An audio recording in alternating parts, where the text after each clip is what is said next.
What's up guys, it's Zac Fischer aka Big Z coming at you with another YouTube video. In today's YouTube video, I'm going to cover when you should quit your job and go full-time on your business. Now, there's lots, obviously it's going to come down to personal opinion, but I'm going to give you mine and what I would do if I was you looking to go full-time in your business. Now, I drop new videos every single day. Hit the like button, smash the subscribe button. Let me know in the comments what you think of this video, what you don't like about this video, maybe what you want me to talk about next, and I can do that for you. I drop videos on all kinds of different topics, and I would love to hear what you want me to talk about next. Now, let's dive in. When should you quit your job and go full-time on your business? Now, I've been an entrepreneur for over the last decade. I've ran many different types of businesses and many different types of industries. And there are times where I may, like when I first went into entrepreneurship, that I might have should have stayed at my job a little bit longer, and kind of some things that I had to end up going through that may have helped if I would have stayed there, or if I would have done a few of these that I'm going to tell you about instead of just going full time. I might have not had so many roadblocks, so many speed bumps, and so many hurdles that I ultimately had to go through. So first one is that it is not one size fits all answer, okay? All circumstances are different. If you have the backing of maybe your parents or maybe your spouse is working and he or she makes a lot of money or enough money to at least take care of your family, you have a little bit more leeway, right? Or maybe you're just a single dude or a single woman and you don't mind living in your car and showering at the gym and you only need, $500 a month to live. It's totally different, right? Every scenario is different. You also might be a family of 5 with 3 little kids and you need to make a certain amount of money to provide for them. So ultimately, remember, this is just a framework and take it for what works best for you. Okay, so what I would recommend is that your side hustle pays at least 1.5 to 2 times what you're currently making at your job. Now, the reason being, guys, is because when you go full-time on your career or on your business, that business now has to take care of you, your family, and the business. So let's say that you're making $100,000 a year. Now your side hustle or your business starts making you $100,000 a year. Well, you have $200,000 a year now, right?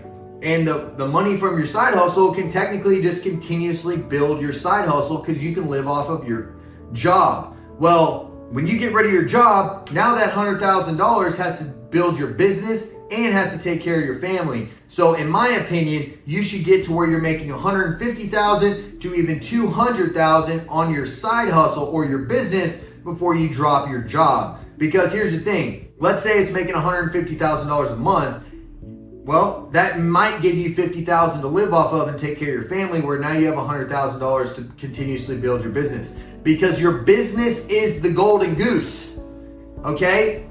That lays the golden eggs, aka money for you and your family. So just think about those things before you ultimately quit. Now, I've met people who are like, my side hustle is paying 3 times what my business is. When do you think I should quit? You should quit. You should go full-time on your business because your business is going to ultimately explode now that you have full focus on it, okay? Now, there is obviously something to burn the ships and burn the boats and go full-time, but if you don't want to have that unneeded stress, then put in more hours like you're doing. You work your 9 to 5 and then your 5 to 9, you're building your business, right? So ultimately think about those things.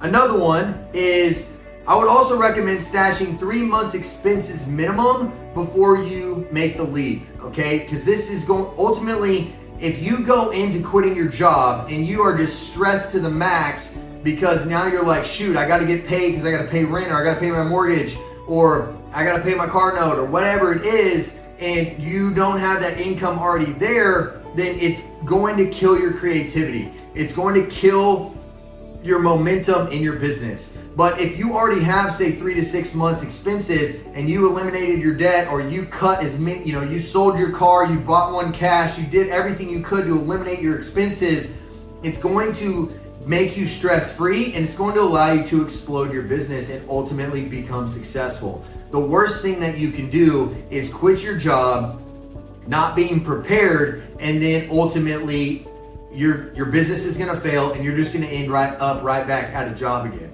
Okay, so I really encourage you, stack some cash, make your expenses as low as possible so that you can actually give yourself a fighting chance to win. Because business it's not like having a job. When you build a business and you create a business, this is like a baby where you ultimately have to care for it 24/7. Okay, nobody is there to save you. If something happens at 1 a.m, you got to take care of it. You know, if you're at your kid's baseball game at 5 p.m. and something's going on, you have to take care of it. There is nobody that you can turn to in the beginning to take care of those things. Now, when you grow and you explode and you have employees and team members and your business is producing enough cash that you can have people that you can delegate things to, that's totally different. But I'm talking about right now when you have a job and you're starting a business. Okay, so this is the mindset that you need to have in order to become successful. So my last or next tip for you guys is ultimately understand that if you go and you have, say, 2 times your income that your business is producing, you have 3 to 6 months saved up, you're giving yourself every fighting chance possible, you eliminated debt, you eliminated as many payments as you possibly can, then go for it, guys. Understand that if your business fails, you can always go get another job, okay? Don't listen to the news that says unemployment is XYZ and you can't get a job. I promise you, I'm in the business world. There are more people trying to hire people out there than you can even imagine. It's not the job that is going to be the difficult part. It's the getting your business launched and off the ground, and ultimately the mindset to do so, because business is 70% mindset and attitude, guys. You got to be able to wake up, know that you're going to go kill and dominate your industry and your market, and the other 30% is going to be strategy and skill, okay? And how, and actually what you're able to do with building a business. And so just know, guys, if you fail on your business, you can always get another job. I've had many failed businesses. I've had many businesses that I thought were going to be home runs, skyrockets, you know, just going to be making me multiple millions, that hit the ground. And when I look back, I know why that is now. You know, there's certain things that I did that I didn't know back then that I know now that caused those to fail. Okay, so understand this. Every business that you start, you're going to learn from. So there's a saying out there that 9 out of 10 businesses fail. Right? So what does that mean? You might have to create 10 businesses before you get one that actually works. Okay? And so that's the mindset that you need to have, is you're just going to keep trying until you hit it. Because that's the true, this is not gambling.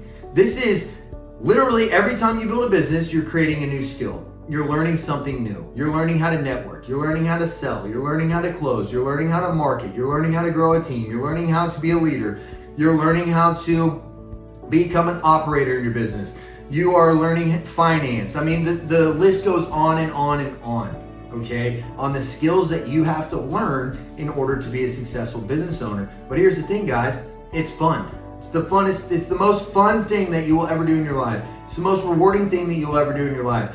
Your friends and family, ultimately, after you become successful, will look at you in amazement that you did it, okay? Now, in the beginning, they won't. They'll think you're an idiot.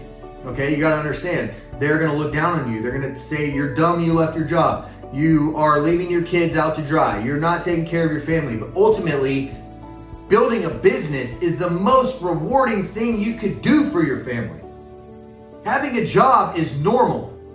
Having a job is what everybody does. Having a job is what every average person out on the planet does. Building a business is what can take you to the next level. It's what can provide that freedom for you. It's what can help you invest in things like real estate that ultimately will pay your grandkids and your grandkids' grandkids. Okay? That is a life worth living. You only get one life. So go for it. Go for it. I'm just giving you guys some tips to make that next transition a little bit easier, especially if you have a family. Okay? I'm in my 30s. A lot of my friends have little kids. You know, they got beautiful wives and a beautiful family that they're able to take care of. And, you know, it's a nerve-wracking thing for them when they talk to me. Zac, I would love to go into business. I would love to start a business, but I'm scared. I'm scared that I'm not going to be able to take care of my family. scared that I'm gonna leave my wife hanging. I'm gonna not be able to, pay for my kids to be able to eat. But here's the thing. If you take these steps and you go for it and you just full focus, know that you're giving it everything that you got, man, you have such an advantage. And if you fail, I promise you can go get a job. You can always go get a job. So that is my tips and tricks today on when you should quit a job. Remember, let's recap really quick. You're gonna wanna make sure that you eliminate as many expenses as you possibly can. You're gonna wanna make sure that you have at least 1.5 to 2 times income of what you're currently making that is being produced in your side hustle. Number 3 is you want to make sure that you have at least 3 to 6 months expenses saved up, just so that it gives you a leeway so you're not quitting and then ultimately being with your back against the wall. It gives you some time to continuously build up and ramp up. But remember, your business is already rolling. It's not like you're just starting, since if you waited until you actually built it up to 1.5 to 2 times income. But things can happen, right? Markets can change, things can shift. That's why you want to have that buffer in there. So guys, if you like this video, drop a like, smash the subscribe button. I drop videos every single day. Let me know in the comments what you guys think about this video. If you think I'm an idiot, please let me know so I can get better. If you liked it, let me know as well. Or if you have more tips for me or the audience, I'd love to hear it. Thank you guys so much. Big Z out.